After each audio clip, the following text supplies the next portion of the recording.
Katie on Facebook Live asks, it came up in a small group of mine that Mary and Joseph had vowed to live a chaste, abstinent life before they were to be married and would continue this choice within their married. I'd never heard this before and was wondering if you might have some insight as to where I might find this information. Thank Sure.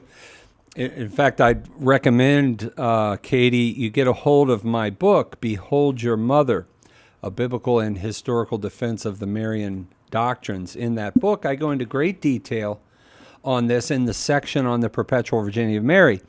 And I cite in there, among many other things, Pope St. John Paul the Great's on the dignity and vocation of women, where he teaches this, the idea that really goes as far back as you want to go in the writings of the fathers. From the very earliest writings of the fathers, we discover this idea that in Luke chapter 1, beginning in verse 26, where the angel Gabriel comes down to Mary to announce to her that she's being called to be the mother of the Son of God, the Messiah. If you go down to verse 33, whose kingdom will have no end, right?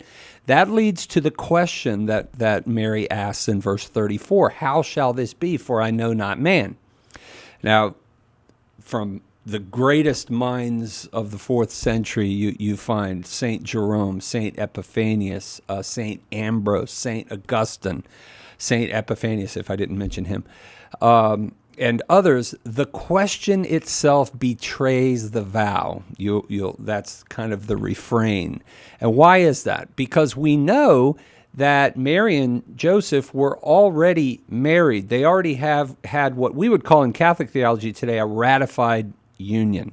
Like on August 26th of 2000, the greatest day of my life, when I married the most beautiful woman in the world, when we exchanged vows, we were married. Even though we had not had conjugal relations yet, that marriage was a real marriage. That's akin to what happened at the espousal. So Mary and Joseph were already spouses. They had the espousal. And that's what makes the question so out of the ordinary, because if this was an ordinary marriage and the angel says, hey, Mary, you're going to have a child, she wouldn't be surprised. She wouldn't be saying, hey, how shall this happen? For I know not man. She would know how it's going to happen through a normal conjugal relationship with her husband. But the fact is, she had this vow that Pope John Paul talks about again on the dignity and vocation of women. I don't remember the paragraph, but it is in my book. You'll get it there, that she already had this vow of virginity. Our Lord had prepared her for this special union, and also Joseph. Joseph is kind of in the image of Abraham, the patriarch.